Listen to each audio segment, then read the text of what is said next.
ಯುದ್ಧ ಯುದ್ಧ ಬಂಗಾರ ಮತ್ತು ಬೆಳ್ಳಿ ರೇಟ್ ಭಾರೀ ಜಂಪ್. ಗೋಲ್ಡ್ ಸಿಲ್ವರ್ ಮಾರ್ಕೆಟ್ನಲ್ಲಿ ಅಲ್ಲೋಲ ಕಲ್ಲೋಲವೇ ಸೃಷ್ಟಿಯಾಗಿದೆ. ಯುದ್ಧದ ಭೀಕರತೆ ಈಗ ಬಂಗಾರ ಬೆಳ್ಳಿ ರೇಟ್ ಮೇಲೂ ಬಿದ್ದಿದೆ. ಗೋಲ್ಡ್ ಸಿಲ್ವರ್ ಮಾರ್ಕೆಟ್ನಲ್ಲಿ ಅಲ್ಲೋಲ ಕಲ್ಲೋಲ ಸೃಷ್ಟಿಯಾಗಿದೆ. ಇದು ಷೇರುಪೇಟೆ ಓಪನ್ ಆಗ್ತಿದ್ದಂತೆ ಭಾರೀ ಜಂಪ್. ಕೆಜಿ ಸಿಲ್ವರ್ ರೇಟ್ ಬರೋಬ್ಬರಿ 2,95,000. ಒಂದು ವಾರದ ಹಿಂದೆ 2,60,000ವಿತ್ತು ಬೆಳ್ಳಿ. ಇಸ್ರೇಲ್ ಇರಾನ್ ಯುದ್ಧ ಹಿನ್ನೆಲೆ ಮತ್ತಷ್ಟು ಏರಿಕೆ ಫಿಕ್ಸ್ ಆಗಿದೆ. ಸಿಲ್ವರ್ ಮಾತ್ರವಲ್ಲ, ಬಂಗಾರದ ಬೆಲೆಯೂ ಕೂಡ ಭಾರೀ ಹೆಚ್ಚಳ ಕಂಡು ಬಂದಿದೆ. 10 ಗ್ರಾಂ ಚಿನ್ನದ ಬೆಲೆ 1,74,000 ರೂಪಾಯಿ. ಕಳೆದ 2 ದಿನಗಳಲ್ಲಿ 15,000 ರೂಪಾಯಿ ಜಂಪ್ ಆಗಿದೆ. ಮಧ್ಯಪ್ರಾಚ್ಯದಲ್ಲಿ ಅನಿಶ್ಚಿತತೆಯ ಹಿನ್ನೆಲೆ ಗಗನಕ್ಕೇರಿದಂತಹ ದರ. ಯುದ್ಧದಿಂದ ಷೇರುಪೇಟೆ ಮೇಲೆ ದೊಡ್ಡ ಮಟ್ಟದ ಎಫೆಕ್ಟ್ ಆಗ್ತಿದೆ. ಯುದ್ಧ ಯುದ್ಧ ಯುದ್ಧ ಯುದ್ಧದ ತೀವ್ರತೆ ಬೀಳ್ತಿರೋದು ಈಗ ಬಂಗಾರ ಬೆಳ್ಳಿಯ ರೇಟ್ ಮೇಲೆ. ಗೋಲ್ಡ್ ಸಿಲ್ವರ್ ಮಾರ್ಕೆಟ್ನಲ್ಲಿ ಮತ್ತೆ ಅಲ್ಲೋಲ ಕಲ್ಲೋಲ ಸೃಷ್ಟಿಯಾಗಿದೆ.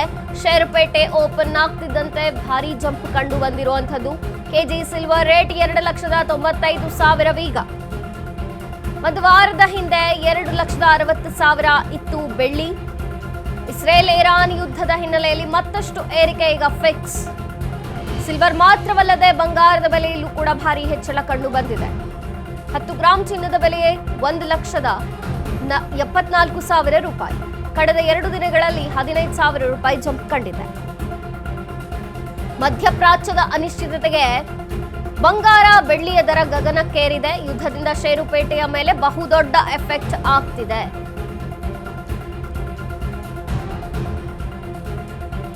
ಗೋಲ್ಡ್ ಸಿಲ್ವರ್ ಮಾರ್ಕೆಟ್ ಈಗ ಅಲ್ಲೋಲ ಕಲ್ಲೋಲ. ಯುದ್ಧದ ತೀವ್ರತೆಯ ಪರಿಣಾಮ ಏನಿದೆಯಲ್ಲ, ಅದು ಗೋಲ್ಡ್ ಸಿಲ್ವರ್ ರೇಟ್ಗಳ ಮೇಲೆ ಆಗ್ತಿರುವಂಥದ್ದು. ಅಲ್ಲಿ ಘನಘೋರ ಯುದ್ಧ ನಡೆದ್ರೆ ಅಲ್ಲಿನ ಅನಿಶ್ಚಿತತೆ ಈಗ ಗೋಲ್ಡ್ ಸಿಲ್ವರ್ ಮೇಲೆ ಪರಿಣಾಮ ಬೀರಿರುವಂಥದ್ದು. ಇನ್ನು ಷೇರು ಮಾರುಕಟ್ಟೆ ಅಲ್ಲೋಲ ಕಲ್ಲೋಲದ ಪರಿಸ್ಥಿತಿಗೆ ಬಂದಿದೆ. ಸಿಲ್ವರ್ ಮಾತ್ರವಲ್ಲ, ಬಂಗಾರದ ಬೆಲೆಯೂ ಕೂಡ ಹೆಚ್ಚಳವಾಗಿದೆ. 10 ಗ್ರಾಂ ಚಿನ್ನದ ಬೆಲೆ 1,74,000 ರೂಪಾಯಿ. ಇನ್ನೂ ಎಷ್ಟು ಜಾಸ್ತಿ ಆಗತ್ತೋ ಗೊತ್ತಿಲ್ಲ, ಯಾಕೆಂದ್ರೆ ಕಳೆದ 2 ದಿನಗಳಲ್ಲೇ 15,000 ರೂಪಾಯಿ ಜಂಪ್ ಆಗಿರುವಂಥದ್ದು. ಮಧ್ಯಪ್ರಾಚ್ಯದಲ್ಲಿ ಆಗ್ತಿರುವಂತಹ ಅನಿಶ್ಚಿತತೆಯ ಕಾರಣದಿಂದ ರಾಜಕೀಯವಾಗಿ, ಜಾಗತಿಕವಾಗಿ ಇವರ ಮಧ್ಯೆ ವಾರ್ ಆಯ್ತು. ಈ ವಾರ್ ಮುಂದುವರಿತಾನೇ ಇದೆ. ಈ ಯುದ್ಧದ ಭೀಕರತೆಯ ಪರಿಣಾಮವನ್ನ ಗೋಲ್ಡ್ ಸಿಲ್ವರ್ ಮೇಲೆ ನಾವು ಕಾಣ್ತಿದ್ದೇವೆ. ಸಿಲ್ವರ್ ಅಂತೂ ಗಗನಕ್ಕೆ ಏರ್ತಾನೆ ಇದೆ. ಹತ್ತತ್ರ 3 ಲಕ್ಷ ತಲುಪಿದೆ. 2 ಲಕ್ಷ ಅಂದ್ರೆ 2,95,000 ತಲುಪಿದೆ.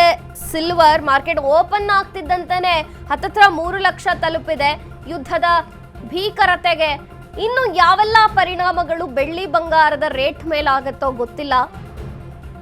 ಗ್ರಾಹಕನಂತೂ ತನ್ನದೇ ಚಿಂತೆಯಲ್ಲಿದ್ದಾನೆ. ಬಟ್ ಹೂಡಿಕೆದಾರರು ಚಿನ್ನದ ಮೇಲೆ ಮತ್ತು ಬೆಳ್ಳಿಯ ಮೇಲೆ ಹೂಡಿಕೆ ಮಾಡಿರುವಂತಹ ಹೂಡಿಕೆದಾರರು ಮಾತ್ರ ಖುಷಿ ಆಗಿದ್ದಾರೆ. ಬಟ್ ಯುದ್ಧದ ಭೀಕರತೆ ಇದೆಯಲ್ಲ, ಇದು ಷೇರುಪೇಟೆಯ ಮೇಲೆ ದೊಡ್ಡ ಎಫೆಕ್ಟ್ ಅನ್ನ ಉಂಟು ಮಾಡುತ್ತೆ.